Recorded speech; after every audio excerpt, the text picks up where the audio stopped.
Jay here for Stretford Paddock. This is the Paddock Podcast. That is Joe Smith. That is Ronaldo Brown. We are deep in the middle of the international break, but we are going to be talking about all things Manchester United. We're going to be talking about Cristiano Ronaldo because he still comes up as in a Manchester United debate. Piers Morgan's been throwing shade at Erik Ten Hag. We're going to be getting into that. Also, some of the journalists who've been gunning for Ten Hag as well. We'll be getting into a little bit of that. Plus, we'll be mentioning how some of the United players have done really well during the international break. Yes. So make sure you are getting involved in the chat and the comments. First things first, though. First things first. Should we wish the boy wonder a happy belated birthday? Happy birthday. Yeah. Thank you. Well done. Hey. Very, very proud of you. When was your birthday? Saturday. Saturday. The 7th of September. Perfect. 1998. 1998. I think some point in the evening I was born. That's lovely. Oh, right. Did you do that? Did you go into like what time and all that? Nah, I have no idea. I made that up. Oh, right, okay. No Do you do? I don't bother with that. My missus does with the kids, but I don't bother with that. When you were born, they didn't have like time clocks and that, did they? No. Time was just. They thought of it as just a sort of exaggeration. When I was look at the sky. Yeah, they just looked to the sky, or where their shadow was located. Yeah, it was that kind of thing, wasn't it? When I was born, they looked at the sky and then they sacrificed a potato to the sun god. Yeah. To give thanks to my birth as part of the village. So yeah, it was. They set fire to 1/5 of the winter's straw. Yeah, that was it. And that was to say thank you. Yeah, I remember it well. It is. I'm not that old. Oh, sorry. Jesus, I remember. I was born after the war. Yeah. We're going to be getting into all the talk about Erik Ten Hag. Joseph. Yeah. Joseph. Talk to me. I hate this, but we're going to have to do it, right? Because whether you believe that Erik Ten Hag is the right man for the job or not, and I get there are some people who are questioning him, right? That's fine. There's some people questioning him last season. That's fine. I understand that. But there has to be some sort of rationale when you criticise him. Yeah. You have to criticise him for things that he's done wrong or things that are his fault or things that you're not happy with about his performance. But it feels like we're edging towards people just criticising him for things that in some cases aren't even true. Yeah. So with the whole Piers Morgan thing, because now and again, very rarely, we don't like to talk about Piers Morgan too much on this podcast, but do get involved in the chat and the comments. But he does pop up now and again. It's usually related to Cristiano Ronaldo and him basically trying to be Cristiano Ronaldo's mate because he paid him a lot of money for an interview. Yeah. And that usually entails as well him criticising Erik Ten Hag and saying, look, Ronaldo's just scored, Erik Ten Hag's a whopper. What's his latest sort of nonsense? Yeah, so he's been talking on TalkSport and he said that basically that Ten Hag was a complete idiot. So I'll go through some of the quotes and then we can sort of break it down with sort of what the truth is and why it's absolute nonsense. So he said, the idea that anyone thinks after watching the last two Portugal games that Ronaldo's finished or somehow that he's taken the easy gravy train in Saudi Arabia and therefore he can't be taken seriously as a player. All of this bullshit I've been hearing about, like, come on, look at the guys, Roy Keane, who I think is one of the most perceptive eyes for a footballer in the world. As he said last week, there's no better finisher than Cristiano Ronaldo out there, as he's shown. Last night he hit the post, then he scored. He had a disappointing Euros, but certainly Portugal did collectively. I don't think he got the service he should have got. But the truth is, Ronaldo remains one of the most lethal finishers in world football. Then he said about why it broke down at Manchester United. He said because Ten Hag is a complete idiot. I'm sorry, he is. He has been since he went there, right? He talks complete gibberish. Now he's banging on about Harry Potter or something. Ten Hag is everything Ronaldo told me that it was in that interview, which led to him leaving Man United. The biggest problem with Ten Hag, he's like a bossy little school teacher who doesn't get... you get who doesn't know how to handle supreme academic talent. I mean... We have this, and I get part of it is for Piers Morgan to make himself relevant. Part of it is because he'll probably want another follow-up interview with Cristiano Ronaldo, and he got that interview with him, and he's been sort of banging his drum ever since.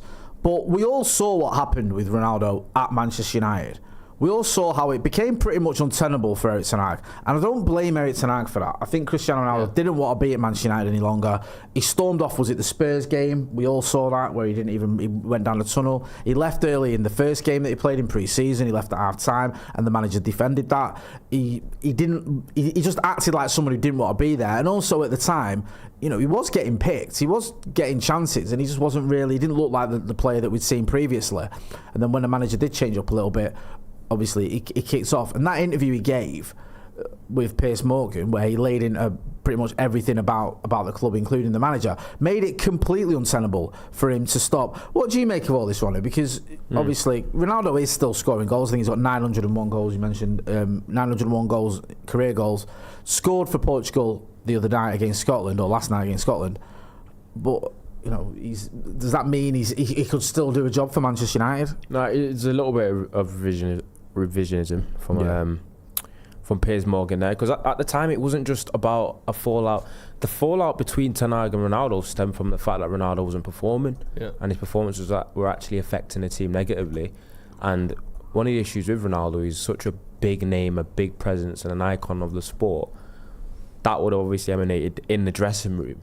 So if you've got someone of that stature that's kind of disgruntled, it affects the rest of the club and the rest of the players, especially the players that look up to him. So it was one of them where United had to get rid of him, because some people even look back and say that the signing of Cristiano Ronaldo might have helped to sack Ole Gunnar Solskjaer, and kind of affected what Solskjaer was building then at that time as well. Yeah. Because sometimes not everything that glistens is gold, and at the time it felt very like almost nostalgic, and he was getting this superstar back that we created, and there were good moments in his first season and he scored quite a lot of goals, but the way it went to the end was he became like a bit of a petulant child almost, and a huge problem. And a lot of the fallouts came from the fact that Ten Hag didn't take his stature and name into account, was trying to pick players and a team based on what he thought would work best and what would perform best. And Ronaldo no longer fitted into that. And I kind of respected Ten Hag for the way that he dealt with that situation, because when you were saying how Ronaldo ended up leaving early and stuff, it was stuff like he was getting told he weren't starting a game before, as players would, and then he wouldn't turn up to the match. Yeah. Or did he not fly to Portugal or something like that? Yeah, I think that was going back even further with Rangnick. Can I just you talk about this description of Ronaldo? It says, there are few, I politely suggest, few more egocentric, prima donna, spoiled brat show ponies in the entire world of football than Cristiano. But arrogance is no bad thing in a footballer, and I don't hold that against him. What is a bad thing is disloyalty, and when it comes to that, he really is the best in the world. Do you know who said that about Cristiano Ronaldo? Piers Morgan? Yes. Before he got an interview with him. Yeah. So it just shows that even he doesn't believe what he's saying, because he wrote an whole article on Ronaldo is a spoiled brat, why cheer him, where he laid in at United fans for cheering Ronaldo about 14 years ago when he wanted to leave. And now he's talking about how Ronaldo's the most loyal guy in the world and it's Erik Ten Hag who's treating him badly. This sort of goes into this wider thing though, doesn't it, about Ten Hag? Because at the minute he's getting it from all angles, isn't it? And obviously Piers Morgan, I think he's been on TalkSport, he'd love to lay into Erik Ten Hag. Do you think that any of this matters in the grand scheme of things to Ten Hag? We can get annoyed with it and we can sort of stick up for him or whatever, but do you think that collectively or even individually with some of these comments that it's going to bother him or it doesn't matter whether it bothers him in terms of his personality and he gets offended. These narratives, these stories, this sort of incessant sort of bashing of Ten Hag does shorten his lifespan as a United manager. That is true. That does happen. The way the media speak about you has an effect in how long you last at a football club, because the fans read that media. And also, there's a lot of fans who, I would guess, everyone who watches us pays attention to Man United a lot, because if you're watching YouTube videos, you're doing that sort of extracurricular stuff. Like not every United fan watches YouTube, not every United fan watches social media. In fact, most don't really follow the XG, follow what sort of YouTubers and presenters and pundits think. But what they do follow is what people in the media say and what their friends say and what people say at matches and what people say on telly. And these things are being perpetuated. So like we can sit here and defend him, and that might help a little bit, but realistically, people like Piers Morgan, TalkSport, Sky Sports, BBC, The Times, The Telegraph, The Sun, Daily Mail, whatever, get a lot of viewers and a lot of listeners, and they kind of dictate what people talk about in the pub. And people, you always have that bloke who repeats what he read in the newspaper, acting like it's his own opinion. That's what football fandom is. And rightly or wrongly, the narrative around Ten Hag is partially built by decisions and results and what he does, but there's another good chunk of it, maybe 20%, I don't know the exact number, that is built by what people say about him. So stuff like this from Piers Morgan and constant hit pieces in different newspapers and on different sort of TV shows, and people have vendettas against him, do make a difference to how people talk about him and how long he lasts and whether the fans get behind him or not. So I think that stuff that's provably absolute nonsense, just garbage from Piers Morgan, talking about Cristiano Ronaldo. All right, if he's so good, scored, if he wasn't finished and if he wasn't, still at the top level when he left Man United, where are all the other European teams queuing up to sign him? Where are all the teams that could do with a striker that scored 900 goals or would go on to score 900 goals? Where were they when he was leaving Europe for Saudi Arabia? Because there wasn't a massive list of teams that wanted him. There was literally none. Was it there was a rumour that Atletico Madrid might want him, and they went no. He had no suitors. He didn't. So that's why he ended up in Saudi Arabia, especially for what the wages he would have been on. And as you've seen in football, I think most clubs, the top ones, just went away from having a 40-year-old striker on huge wages that the team style would have to be altered to him, and obviously just from a cultural and ethos standpoint, because where was this dialogue when with Ronaldo in the Euros? It wasn't. It didn't exist. Because the discourse around Ronaldo in the Euros was how poor he performed and how Ronaldo might have been the reason why Portugal didn't go taking a spot from someone else. Yeah, because Martin has got it wrong, didn't he? Martin has got it massively wrong. I mean, with the game they went out to, forgive me, I've already forgotten who knocked him out, but he took Bruno off, which I thought was ludicrous, and left Ronaldo on, who was misfiring. You might argue, well, Ronaldo's capable of getting a goal, whatever. So's Bruno. Bruno was on the night was actually playing a lot better than Ronaldo was, but it seemed like Roberto Martinez was scared to take. Everyone is like, there's literally no scenario in like a Euros, which probably is potentially Ronaldo's last tournament, where they're in need of a goal and the game's tight and he substituted Ronaldo. You can imagine what Ronaldo would have been like. But that's embarrassing. And also, this conversation isn't even about Ronaldo, because it's the fact that Ten Hag's been brought into this completely unnecessarily. Like, would you keep someone at a club who did an interview saying how shit you were? Obviously not. Like, that can't happen. He wasn't good enough that season. He didn't play well. He didn't start enough games. He wasn't there. We had to get rid of him. This is a separate thing, which is, let's use everything we possibly can to have a go at Ten Hag. The fact that Ronaldo scored a goal against Scotland is reason why Ten Hag is a shit football manager. That's absolute garbage. We'll get into some comments, because it's quite a divisive opinion, this, still. Lagavulin Speaks says, from Erik's language to clothing has been criticised. He needs wins and people will zip it. Success has many fathers, but failure is an orphan. Patience and time, I like all that. Stephen Harris says, philosophy on the channel for once. RB hamstring. You normally say What? Bit of philosophy for once. No, this rubbish you normally say. I am a philosopher. Yeah. What's your best quote? Never rub another man's rhubarb. The Joker, Batman, 1989. Stephen Harris, what's yours? Because it's suck on your lollipop. And that's a parable for wider things. Carry on. Ronnie, have you got a philosophical quote? A philosophical quote? I actually don't. I think that's it. And actually, in a way, that is one. I'm a banner. I've got another one. Go on. It's just simple. Nobody cares. Work harder. Nobody cares. Work harder. That's nice. Only the dead have seen the end of war. These are ones that we're meant to be coming up with our own, not repeating others. We can all repeat others. I've got one. All right, then. Go on, then. The tree that doesn't bend snaps. Yeah? The tree that... did you make that up? No. Oh, right, sorry. Read on. Yeah, okay. I've got a quote. Fuck off. Stephen Harris says, RB hamstring update, please. RB hamstring, is that an old philosopher? I think I've got a book of his quotes. What's he mean? Right back hamstring Ronaldo update. Brown's hamstring. Oh, your hamstring. Sorry. Right, what's up with your hamstring? I pulled it a few weeks ago, but I'm fine now. Gradually, I'll be back in a couple of weeks. Unbelievable. Don't worry. Brian Casey says, one man's piss is another man's lemonade. Yeah, I love that. Yeah, that's very good. Very good. Depends what you're into. Joseph, you've got something you want to tell us? Yeah, this show is brought to you by Manscaped, and using the code Paddock24 you can get 20% off and free shipping. Isn't that right, Jay? It is right, yes.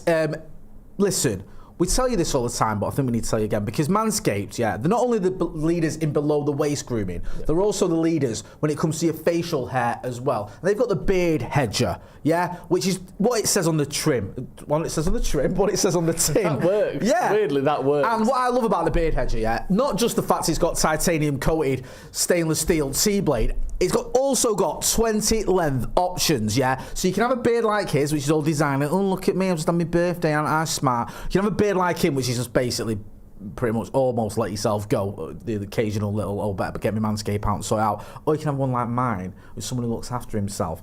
You've got a, you know, I've got the lawnmower 5.0 Ultra here, which is also part of it's just the most eclectic and exciting bundle that I've seen in a very long time. The lawnmower 5.0, of course, it's got interchangeable heads, so you can switch that one out, put in the foil blade as well for a slightly closer shave, and this is your classic trimmer blade. Also, it's got a light on it. Also, it's waterproof. Also, I don't use anything else, Jay, and you'd be a fool to use anything else, wouldn't you? You would be a fool to use anything else. So when you want to get your face sorted and you want to get down there sorted as well, using the skin safe technology, make sure you are clicking on the link and using the code Paddock24. You get free shipping, shipping all sorted for you. You get 20% off. Your face, your balls, everything will look mint, so go and check it out.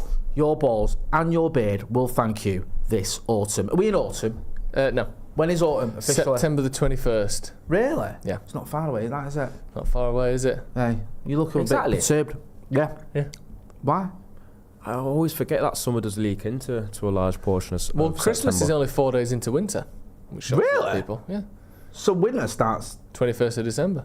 Yeah, that's what I was going to say. Really? That's insane. Mad, isn't it? Are you surprised you knew that? What? Are you surprised that you knew that? No, he knows some pointless facts. He's a right little weirdo. Proper little geeky loser. Anyway, let's talk. Enough of geeky losers. Yeah. Let's talk about what's next on the list. We've got all sorts going on here, Jay. Should we talk about... Go on. Well, I wanted to talk about this quickly, right? Because I know we've got that list, but I want to talk about this. Can I talk about this friendly? Yeah. Because I know I'm getting a bit obsessive with it. This is your thing. Yeah. Erik Ten Hag managed a testimonial team in this Utrecht Friendly the other day. Oh, right? I saw this. This is on in TalkSport, wasn't it? Because he lost. I saw it in TalkSport. Yeah. I think I saw it in Sky. Was it Sky? I think you saw it in Sun as well. The Sun, hashtag Don't Buy the Sun, the Mail, the Mirror, TalkSport have all done articles, not just on the fact that he managed this testimonial game for Utrecht legend Marcel van der Marel, but also that he lost. And it's like, oh, Ten Hag's lost again. Well, that was the headline in one of them, wasn't it? Ten Hag's losing streak continues. That was the headline in it was like TalkSport says Manchester United boss Ten Hag can't catch a break as he loses match during international break. Really poor to use break twice in the same sentence. Okay. In the Mirror, Erik Ten Hag suffers yet another defeat after making return to former club. There's some others as well that I won't read them all out and bore you with, but there was a load of articles, and the amazing thing about all this is he didn't lose. He didn't lose that game. Not that it matters, it's a testimonial. Testimonials are where you have like the ball boy taking throw-ins, or you'll give, the linesman will go in goal. It's a nonsense game. It doesn't mean anything. It's not even a friendly. Yeah. It's a notch below a friendly. It is. Yeah. It's like you can just mess about. It's a silly, fun game. Yeah, and it's like the kid whose testimonial it was scored, because they always do in a testimonial, usually, because half the time the opposition will go on son, get a goal. Yeah. Like, it doesn't mean anything. But then the press have all sent for him going, well, he's lost again. Oh, he can't catch a break. He's rubbish. And he didn't lose. His team won. So not only is it absolutely meaningless, it's also incorrect. Because I was like going down a rabbit hole with this, because I was like, what is going on here? Because a few people had tweeted saying, actually, he didn't lose. And I was looking, because it was a bit vague on the website, and I had a little look into it. Then there's highlights of the game, there's highlights of him giving his team talk, there's highlights of the team that he's just given a team talk to winning the football match. So it's obvious he won, which is just weird. You think, how have he got away with that? Just lying. Wonder where they've got that from. Someone said, and I don't quote me on this because I've not checked it myself, that Goal had reported that he'd lost and then others had followed suit. But you made a really good point. I had to search to find the goals and everything and double check it all. But I found them. I found like on the TikTok his team talking on the club's official YouTube the goals, and I could see the players he'd given the speech to or the team talk to, and his team were winning and did win. Yeah. I found that though. So you made the point. How did anyone find the one where he lost? Yeah. If that doesn't exist, I can understand it being difficult to find. Yeah. And maybe not knowing and not being able to find it. But how do you find it and get it wrong? How do you find the wrong answer? Either you can't find it or you find the correct answer. Yeah. How did they find that he'd lost? Or did they just go, it's all in Dutch, it's not particularly clear, who gives a fuck, let's say he lost? I think they did. I think that's what they did. And this is what I mean about narratives. Yeah. Because it doesn't matter, no one's going to care, it's not going to get him sacked from the United job. Genuinely, it doesn't even touch the radar. But what it does do, again, is it builds another joke into the next time you talk about Erik ten Hag. Oh, did you see he lost that one as well? Yeah. And in your mind, it just knocks him down a quarter of a peg. Yeah. And the next time you talk about him, it's another loss, another loss, another loss. And it doesn't matter, you're not going to get any bonus points for winning that game. Who cares? Who cares that he lost? But the fact that almost all of the main newspapers in the country are sort of perpetuating this narrative about this ongoing misfortune of Erik ten Hag. He can't catch a break. It's the tiny thing, but I just think these fucking tiny things add up eventually. People go, oh, he lost the other game, didn't he? Oh, he was only friendly, but in my head he lost a game and I know that. And it just sort of, the next time you talk about him, another loss, another loss, another loss. I just think, just fuck off. Just fuck off, honestly. And if that's any other manager in the Premier League, no one cares. No one reports on it. No one's bothered. It's because it's Man United. It's because it's Ten Hag. It gets more clicks, more views, more interactions. That game, him losing that game, I bet you has got more clicks than most other post-match reports from fucking Premier League games. That's exactly why they've done it, though. Exactly. But don't get it wrong. Don't get it factored wrong. You're the journalists. We're sat here looking through TikToks and fucking post-match highlights to find it. That's your job. So what you're saying is journalism is dead? I'm not saying that, but I'm saying that this isn't journalism. This is just bad journalism. It is. It's crap. It is, and I think you make a good point because it gives them a talking point. There's also that thing, I had to look for it. I had to find it, but I found it. And I think most people won't bother, but some people have on Twitter. You can see people already going, hang on a minute, you're wrong here. What are you on about? Yeah. But there's loads of people that have done this, and it's like, if you sort of Google it, all it comes up is Ten Hag loses again, Ten Hag loses, Ten Hag loses. Like, you have to do a little bit of sort of scratching beneath the surface to find out the truth. And there's even ones like Klopp, I think, won with Dortmund at the weekend and Ten Hag loses. It's like just making up stuff to make, like you said, Erik ten Hag look better. And also, look bad, sorry. And also, let's not forget that it is a completely meaningless game. That's like me saying, right, Wayne Rooney needs to start this weekend for United. Yeah. He does. See that free kick? Yeah, that free kick was mustard. No one's scored a free kick for United for 2 years. Just let's start him against Southampton. Let's give him a contract, get him back in the team, Carrick and let's start him. Carrick, yeah. Now, Carrick might even have a point. But Wayne Rooney, and I love Wayne Rooney, he couldn't play against Southampton. That was nonsensical, just because he scored a free kick in a testimonial. But that's the sort of thinking that you get into when you go in, well, he's rubbish because he lost the testimonial. People are saying the same thing about Carrick and his performance, because obviously I need for a DM. Yeah. It's just... when you say people, I might be one of them. I'm not going to lie to you after looking at the compost. Because I was a big fan. There's a difference between Wayne Rooney and Michael Carrick in a minute. Like, and I'm not, body shaming Wayne Rooney or anything. You can see that he's not exactly, the same build as Michael Carrick. Michael Carrick looks like he did when he was playing football. Nah, but Rooney's build is probably the same build as Go on, Dean Windass. Yeah, there you go. That Premier League icon who's still playing to this day. Is he actually? Level. No. Who do you think he was playing for? Southampton. Dean Windass. It is some playing. That's how old Dean Windass is. Sheffield Wednesday. Yeah, Dean Windass was starting Premier League games. Yeah, the point I'm getting to, and listen, I love Wayne Rooney. It was great to see that free kick, by the way, especially considering like in his first game he scored a free kick, not that dissimilar. I think that's the best free kick he's ever scored. I disagree. What was better? Was it the one that equalled Bobby Charlton's record, I think? Nah. I think that was from bad. out wide? Yeah, I thought that was sick. I thought it was a good one, but I thought the keeper should have done better. Right. The one he scored the other night was like, it was, my face is the ball, that's where it went in the goal. That's unreal, that. It couldn't be more top. Is that how good it was? No keeper in the world saves that free kick. I didn't think no active Thibaut Courtois, fucking Donnarumma, put anyone in goal. It was not. I think you've got this right. I know this makes great telly. It was not a savable free kick. Look at that. Let's have a look here. Get it paused. It wasn't. That's after it's crossed the line, by the way. It was not a savable free kick. Get it paused early on. Let's have a look. Why? Because we're gonna just see how sort of how top bins it was. Yeah. Now there's a better view. I know this man. Fuck off. Oh, that is pretty. That is pretty top. That is ultimate top corner. That is ultimate top corner. I think you are. Postage stamp. I did think. You know when I first watched it. Look at that. I did think. Right. I thought the keeper's just got it. You can have that one, but looking at a prime Edwin van der Sar ain't saying that. No current professional goalkeeper saves that. Is class. That's what I'm saying. Get him back in. That is actually I'm saying get him back in. Speaking of that, can we bring him on just to take free kicks? Well, can we talk about? But then take him off again? Is that a thing? Rolling subs. I think it is. You can bring someone off, bring him on, and bring him back off again. But they have to have scored that free kick because otherwise we're absolutely finished. We've just wasted 2 subs. We wanted to talk about United's attackers anyway, didn't we? United's this is where you get all serious, failing attack. We've got a few stats. We've got a bit of data here, so I'm going to get into this. United finished 10th in the Premier League goal scoring charts last season, 57 goals, which is absolutely dreadful. Brilliant. City got 96, which is 29 goals more than us. No, sorry, 39 goals more than us. Is that right? 9 less than their charges. 39. Nicely done. I mean, the numbers aren't right, but it's a good joke. 29 less. 19. I've got it wrong 2-3 times. Hey, Arsenal scored 91. Liverpool seems scored. That birthday's affected your mental capacity. Liverpool scored 86. So far this season, United have scored 2 goals, and only Southampton have scored fewer than United have. Good. What's going on? To see. What's going on, Ronnie? It's new. Sorry, go on, Ronnie. Why can't United score under Ten Hag? It's easy to point to our attackers, but sometimes it just might be like the patterns of play, movement patterns, maybe even just like the relationships between the forward players. Maybe we don't take enough shots. Poor decision making in the final third, maybe.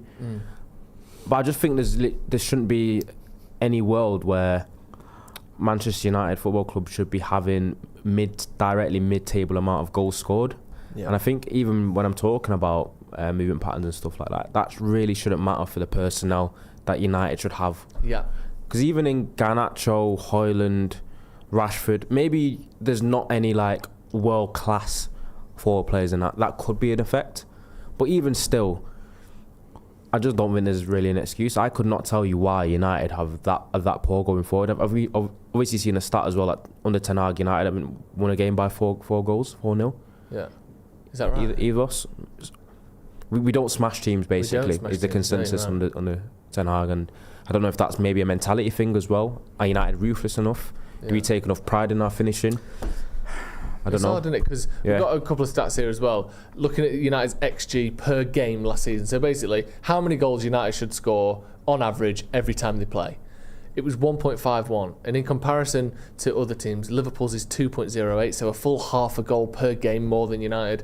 City 2.03, Arsenal 1.83. Again, a good chunk higher, and their defence was a lot better. Even Spurs and Chelsea at 1.73 and 1.6 respectively was noticeably higher than United's. And like you said, Ronnie, it's weird because you can talk about patterns of play, you can talk about, cutting to the byline, cutting back, how you pressing structures, tactics, this, that and the other. But good players should be able to make chances. They just should. And look at under Solskjaer, where no one, would defend the tactics, and no one would say that Solskjaer was a tactical master. In fact, that was the main reason that people turned on him by the end, because they thought he wasn't tactically elite enough to take us that next step. And yet we'd scored over 100 goals in seasons under Solskjaer. We'd score way more goals than we do now in a team that was tactically inept, in a coach that was just vibes, no tactics. But you think, like, if vibes are getting you 112 goals in a season, why can't, where are those vibes now? Or what is the problem then? Do United sustain enough pressure in the final third? Do we have those? Because remember watching Manchester United back in the days when we were good and win things, especially under Fergie. You put games on in the Premier League at Old Trafford, and it just seemed like it was attack via defence constantly. Yeah. Constantly. Almost sustaining like pressure. Got them pinned in, especially when the game was on a bit of a knife edge and United kind of upped the ante a little bit. I don't really feel like we see that, and that could be down to the fact that we don't control the ball enough. Maybe the games are almost a little bit too basketball-like. Yeah. Because if United were better probably with the ball in general throughout the team, and the build-up was better, because the same way people, if you're complaining about a team's defence or defensive record or the defensive ability, people just immediately point towards the defenders, which is what we're doing now with the attackers. But in theory, attacking and defending, it's a full 11 thing, both sides, because a good attacking team will also be great in the build-up initially with the defenders and the keeper, and progressing the ball up the pitch to create those opportunities constantly and consistently. Yeah. And it's the same way when you're defending. If you want to be a good defensive team, your forwards have to buy in terms of their pressing and their aggression, their willingness to go back and help and support. So I don't know, it might just be the reason why United are poor in general, both ways. It's just because the team just has a poor structure about it, and then something's not working.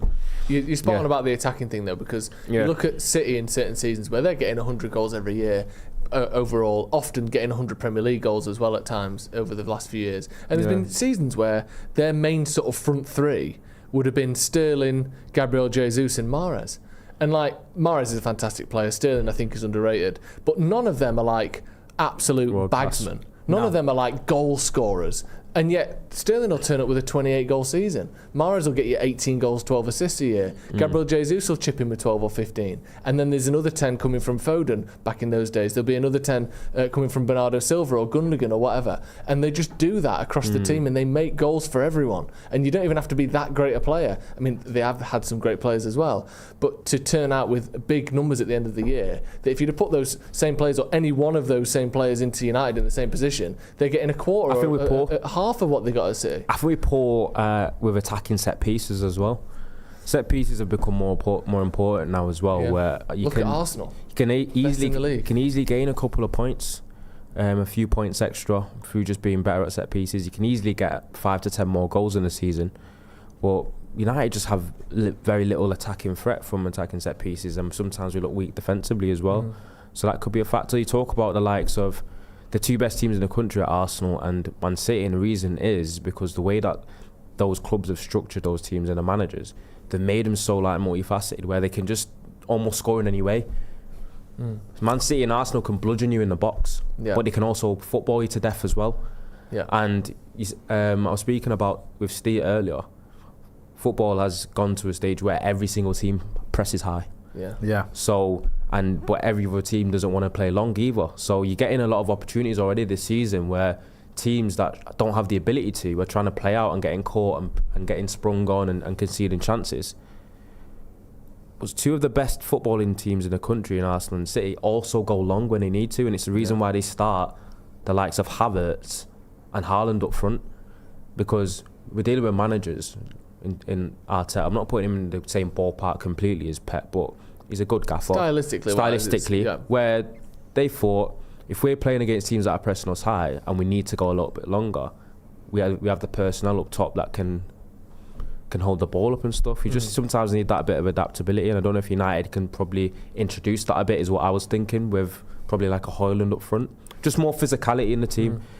Some comments I'm going to get into. Make sure as well you are hitting that like button, please, people. Let's get to 500 likes. We've got over 1,500 people watching, and we're not even at 200 likes, which is an absolute disgrace. Come on. Samuel says, Joe, I know your default setting is give time and patience to the manager. Usually mine too. Can you tell me one thing we are genuinely good at under Ten Hag? Or under Erik, he's ruined. One thing we're genuinely good at, I think at the start of the season, I think we've been genuinely good at pressing. Okay. I think it's the best that it's been since I've been watching United. Not that there's much competition, because Jose didn't play like that, Solskjaer didn't really play like that, and they kind of gave up immediately under Rangnick. But I thought some of the pressing in that Fulham and Brighton games in particular was excellent. And I thought the first 35 minutes before Casemiro gave the ball away, and he's not the only reason we lost, and we need to be better at not capitulating in these situations. United had far more possession than Liverpool. I think it was 65% somewhere in that region. And then it all went wrong, and obviously that's somewhere we need to get better. But I think our press has got way better in the last sort of 18 months. Socrates says, I'd let Ahmad take free kicks around the box. I would too. Sandra Notch says, football you to death, quote marks, laughing. That was one of yours, Ronnie. Lots of people disagreeing here. Like some people saying, you know what, we're good at. Joshua was saying winning trophies. Other people saying, you know, if you just want to win cups, then stick with Ten Hag. But you want to win the league, and I get that. But I feel like we have to be honest about Ten Hag. I don't know what we're good at. I think he's at a crucial stage, isn't he? He's at his time at United now, and I think the next sort of, I'm not the first person to say it, but the next month is looking like a month that could be decisive for his future. Definitely. Because if we lose, for example, me and you were chatting earlier, Ronnie, Southampton have come up and they've tried to play football the way they played it in the Championship. They've done a bit of a Burnley. They keep the ball a lot. I think they've had like 60, even 70% possession in certain games, but they've lost all their games in the Premier League. Now, if, and it's a big if, and I don't expect it to happen, we go to St Mary's and they keep the ball and beat us, there's going to be more pressure on the manager because people are going to be going, look, they're playing football. That's the thing. And they're beating us. I don't think it'll happen. I'm just saying, you know, if it were to happen, because it's a team that have lost every game this season, just been promoted, and aren't doing a smash and grab style of football. They're doing a slightly progressive style of football. Well, we'll see anyway. I don't want to get too ahead on hypotheticals, but we can't bury our head in the sand here, and act like Erik ten Hag isn't under pressure. He is. And you look at those games, the Premier League games in particular, Southampton away, Palace away, I think we've got Spurs at home. Yeah. And then I think we've got Villa away. I think those three, Palace and Southampton away and Spurs at home, are 3 games where you need to win all 3 of them. Yeah, you need to. Yeah. I think certainly if you lose any of those games, you're in all sorts of trouble. And you can see the comments against the manager. I know it doesn't give you it's not scientific, but there are more and more comments recently about this manager than there were at the beginning of the season, and certainly the back end of the season after the FA Cup win, where he seems to have won over still at the beginning of the season, a lot of fans. That's the thing. We are at the beginning of the season. 3 games in is the beginning of the season. And I'm not questioning you because I agree that it's happening. Yeah. But I do think, like, come on. 3 games in. We said it though, it's not 3 games into his tenure though. No, I know. How do we judge this season compared to last season in terms of expectations, and you getting players bought for you by the Glazers and by Richard Arnold? How heavily do you weight that compared to this season? I'm not saying it's 0, but obviously if United have got a new system, a new structure, we've finally got the right structure. You have to weight what happens this year more heavily than you weight the last couple of years, presumably. Do we not, in terms of like the expectations on the manager? No, they're not going to wait too long. And wait, definitely won't be this season. I think massive improvements need to happen, results-wise, playing style-wise, by I'd say towards the end of October maybe. Otherwise, there will be some concerns over his job. And as he said, you got a potential banana skin on the weekend in Southampton, who have lost every game. But it's probably one of the worst teams, as Jay said, because they play football and they've had the second most possession so far this season, just a smidget under Tottenham. I think they've completed the second most passes as well in the league, just under City. So it's a team where we go. A lot of United fans won't know that. So we'll go to St Mary's.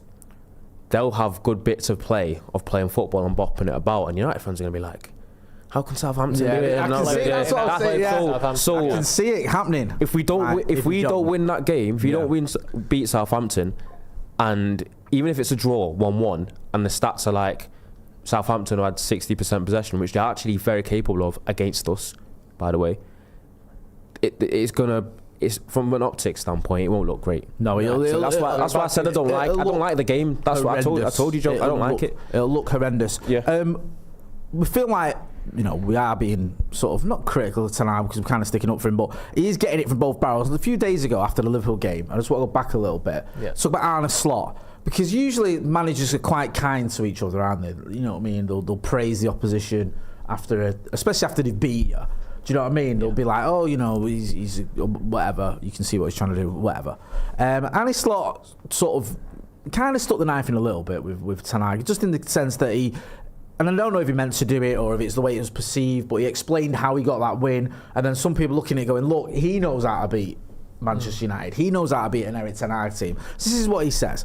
He says, he was asked, what did you identify about Man United that allowed you to get this result? And he says, last season they were man-marking in the midfield and they had a press with the number 7 and number 11. So with the striker and one of the wingers jumped with him. This season they are more with a 9 and a 10. Number 10 press, so they're more in a 4-4-2. So that's different, of course. I see them, in my opinion, working harder if the ball is played through them, so they run more. That's at least what I saw in the first games. So then he was asked, did you know if you won it high up the pitch, you'd be straight at them? Because obviously that's what they did. And he says their style this season, maybe last season as well, their fullbacks are 9 out of 10 times really high. And then Casemiro comes in between. So if you pick the ball and you can keep Luis Diaz and Mo Salah high, then you're constantly in a 1v1 situation. Then you need midfielders that can run. And we've had 3 of them today, obviously talking about the game, that keep on running. And if they arrive in the duel, then they are aggressive enough to win it. That was, I think, one of the main things why we could win today. Yeah. So he sort of pointed out his tactics and how it sort of counteracted what we were trying to do and how it was successful. And I get it, because you could see it in front of your eyes what they were doing and how it worked for them. And obviously, when you've got a player like Mo Salah, for example, in the terms of quality, and Diaz, to be fair, had a good game, then you're going to get punished. A lot of people have jumped on this and gone, look, this is a manager who took over a few months ago. He's already figured out Ten Hag. He's already, got his number. I don't want to go backwards too much, but I just think like this, with some of the other things we've spoken about, it's all adding up to sort of, he's getting it everywhere in a minute, Erik Ten Hag, isn't he? I think this is interesting and fair, but largely irrelevant to me. Because every manager can see what other managers do, can analyse footage, look at how they press, look at where their men are when they're building up, and write that down on a piece of paper and come up with a plan to counteract it. The fact that it worked is impressive, and fair play to Liverpool. They deserve to win the game because they forced those mistakes, and when they did, they pressed really well and overwhelmed us. But Ten Hag could say the same thing about Slot, or could say the same thing about Guardiola last season before the FA Cup final, which he won the game because he counteracted things that Pep likes to do, and it worked. Is he therefore a better manager than Pep? Is he torn him apart? Has he done that? That's a really good point, that, because after the FA Cup final, he didn't get asked, how did you win this game? What? Not in that way. He got hammered almost. Why haven't you been doing this all season? Because why haven't you done like this before? Why can you beat the great Manchester City team and you can't beat all these other teams that you've lost to all season? What is wrong with you? And that's because that question. Read the question that Slot was given again. Because it wasn't, well done. How are you going to do this moving forward? The question was almost inherently anti-Ten Hag. It was, did you know if you won it high up the pitch, you'd be straight out there? The one before that, even. Sorry, what did you identify about United that allowed you to get this result? When's Ten Hag ever been asked that? What did you identify about the opposition? What did you do that was really good to win you this game? He's never asked a little softball question like that. Anyone can fucking tell you how the opposition presses. And I'm not saying it didn't work, because it did. But this whole thing that Slot's come in and he's already worked out Ten Hag. Well, he already said, for starters, that we played differently this season to last season, which to me is encouraging because we needed a bit of that. He said that we work harder in midfield, which we needed a bit of that. So that's good to me. I'm not saying that it's great, and I'm so glad that Slot's worked us out and has been able to beat us, because that did happen. But most managers can look at the opposition team, study footage, study what they do, and come up with a plan to sort of go against it. And obviously it worked for him, so fair enough. But this whole thing of Ten Hag being worked out, they all do that to each other. Ronnie, I just want to ask you quickly about internationals. It's been a busy time. Lots of Manchester United players involved in internationals. We've had Bruno Fernandes scoring against Scotland. You mentioned it earlier. Diogo Dalot also played in that game. We saw Kobbie Mainoo and Harry Maguire play for England against Ireland. I thought they both played well. Mainoo grew into the game.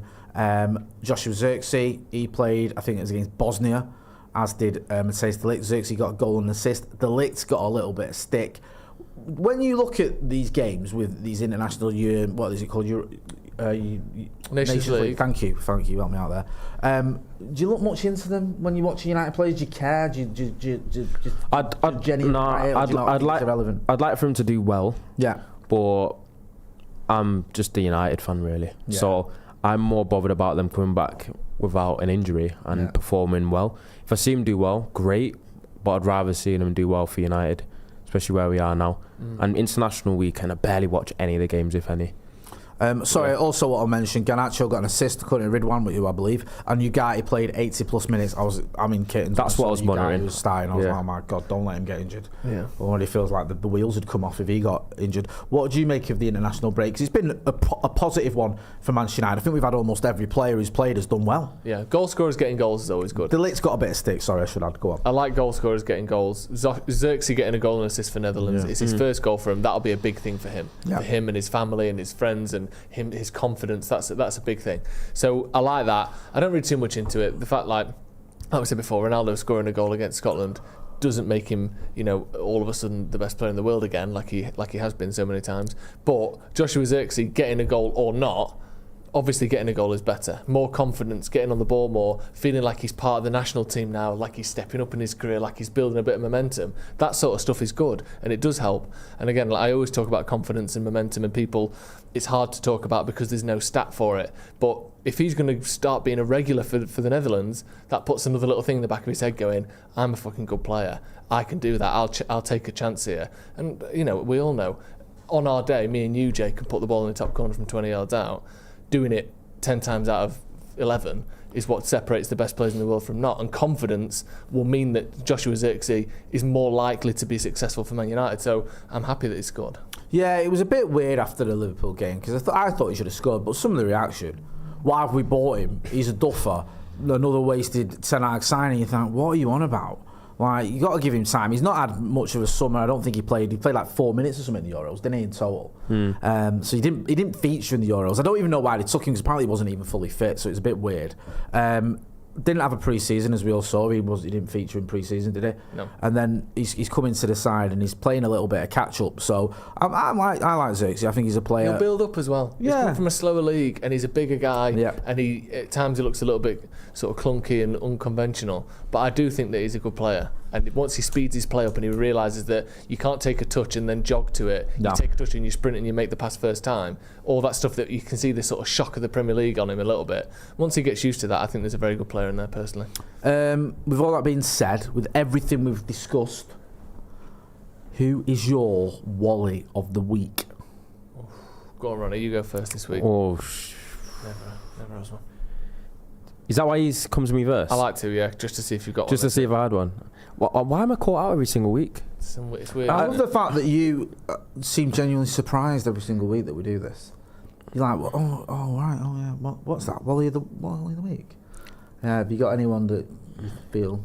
I mean, it can be someone you're annoyed with personally, or it can be someone. Oh, I've got one. The Dear Sailors bouncer on the weekend. Go on, what happened? Where's that? It's a bar in Spinningfields that I went to for my birthday, and Yeah. I've turned up, and he basically said no, not tonight. And I said I've literally got a booking, and then he was like being a bit like difficult. Something about me wearing a hoodie. I was like, I can see through the window. There's a guy wearing a hoodie over there, and then the manager's then come out and then said, "What's your name?" I said Ronaldo. Got a table for 6. He said, "Oh yeah, fine, senior, you can come in." And the bouncer was like, seemed fuming that I got let in against his. That's weird that when bouncers don't want to let you in and then a manager overrules it that employs them, and it seems like they get the hump with the person that employs them. They're pissed off because they didn't let them do the thing where they get to be in charge. I don't miss that. I used to hate. So I think he's a Wally for that. Town. Yeah, he's a Wally. We used to have so many dramas with Dorman, like honestly, because it was like back in the day as well. If you had like a group of 3 of you, they'd be like, no big groups. Like like you'd have to ask girls in the queue like, can walk in with you like we're all together. Like pretend that you're my missus. Yeah, like that was the only way we used to get in, and my lot always looked like a bunch of chavs as well. So that didn't help matters. So yeah, I feel your pain there, Ronaldo, and I don't miss that. I've got one. Go on. The Airbnb host that I'm going to on Wednesday. Where are you going? It's Lizzie's birthday. I'm going away. Wales. But it's still nice. Why'd you say like that? Wales? Because it's not like, take a trip. It's a different It's country. not the Bahamas, is it? Taking her abroad. I'm taking her abroad. Yeah. But Airbnb. So we're renting out this house for a couple of nights. What's an Airbnb? What is that? It's like a B&B, but it's in the air. Right. Just so you know, you have to bring your own towels. Well, what's wrong with that? Well, okay, firstly, a bit annoying. You're providing a house, provide some fucking towels. No. Secondly, by the way, if you don't bring your own bedding, it's another 12 quid per night. And there's a 40 quid cleaning fee, and there's an Airbnb fee. Why are they charging me why do I have to bring my own bed in? Why don't I just bring my own fucking bed and my own house and stay at home? What? How can you charge someone bedding? It's literally a B&B. Bed and breakfast. Is a mattress on the floor a bed, or does it have to have bedding on it for it to be a bed? Because I think they're not even selling me a bed at this point. They're selling me a mattress, and I'll bring my own bed in. How is that right? That's out of That's order. terrible. It's bullshit. I think that. And they didn't tell us that till afterwards. Yeah, that's. So pay another 12 quid for bedding. You pay. So what have you done? Are you going to take your own bedding, or are you going to? No, I'm not taking my own bed in. That's embarrassing, isn't it? Why don't you just shit on that? Yeah. I might do. Know what I mean? There's already a cleaning fee. Clean this. Smeared it all over the. They have cameras everywhere in Airbnbs as well. Yeah. That's a bit illegal. Yeah. So like, if you're there with your significant other, they like to watch. Kissing and cuddling and that, they can be watching. Yes. Or worse, your insignificant other. Yeah. That you want to You're have having from an the world. affair. Ooh. Not that I ever would, but you're having an affair, and they're filming it and then they're blackmailing you. 500 I know. quid Just Yeah. argue that it's for masturbatory sort purposes. of safety of their. But that's tight, that. I think that's really tight. I think that's disgusting. For one, I'm outraged. I'd send a strongly worded email to Mr. who's at Airbnb. Yeah. And tell him that his service is a joke. You have to bring your own bed in. Yeah. Or pay for it on top of the... What, they also expect you to bring your own food? I know. Well, yeah, they do. Yeah, they do. Bed and breakfast. Bread and breakfast, you just said. Bread and breakfast. Actually. So there's no bed and there's no breakfast. There's no bedding and there's no breakfast. There's literally no what is this? They're going to be air. Nah, it's basically air. I've bought air for fucking 200 quid. On the day, what I mean? on the day, he's going to be like, by the way, you might have to bring some of your own furniture. Yeah, and also, Yeah. do you want to bring your own lock for the door? Yeah, and your also windows? your own tent because you've actually got a gaff. Yeah, I've got loads of cement here, but can you bring the bricks? You need to fucking build They'll be like, there's a TV, but there isn't a remote. You might have to get one of those. Bring your own universal remote. Unbelievable. Bring your own light bulbs next. I for one, I'm outraged. Yeah. What's yours? Oh, right. Anyone, that lost their shit about Lee Carsley not singing the national anthem. This is nice. Fucking bore off. That is up there with Keir Starmer moving Margaret Thatcher's painting on a list of things I could not give less of a shit about if I tried. And we have had 3 days of blanket coverage about it. I'm waiting for the... You remember that thing where we had... about blankets, please. Thank you, sorry. Do you remember that thing where we had United dropped out of the FA Cup and you had people like, Nick Hancock and lottery winner and Tony Blair? We're on that level of nonsense, aren't we, on the paper going, I think United have let the country down. It's like that. He can't get the job if he doesn't sing the national anthem. Oh, fuck off. Yeah. Seriously, who actually gives a shit?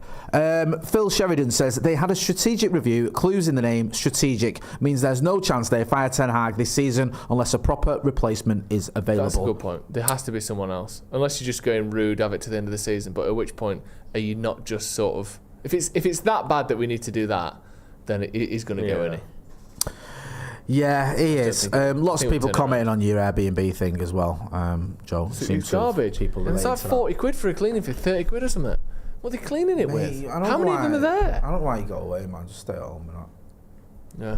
Do you know what I mean? Just don't bother going out. I feel that. He goes out, he gets married with the back doorman. You go out, you got married with your Airbnb. Just stay in the house. I think that you're going to get told there's like a balloon payment at the end to purchase the house. We said, as soon as I get in there, I'm filming every fucking scuff and little crease on everything because they're going to come back and be like, "You've got, we had to repaint that. Yeah, we had to repaint that skirt. So now you have to buy the house. And annoyingly, we had to to get Leonardo da Vinci to paint it. So that's 300 million quid that you owe us to cover the corner there that's been scuffed. We was about to sell the Airbnb before you stayed it, and now that you've done this scratch, we've lost the sale. So you have to cover the cost of the sale. Exactly. You owe us 300 grand. Joe's going to be financially ruined because of this stay in an Airbnb. Listen, I hope you have a good time. And happy birthday to Lizzie. Thanks. Happy belated birthday to you as well, my friend.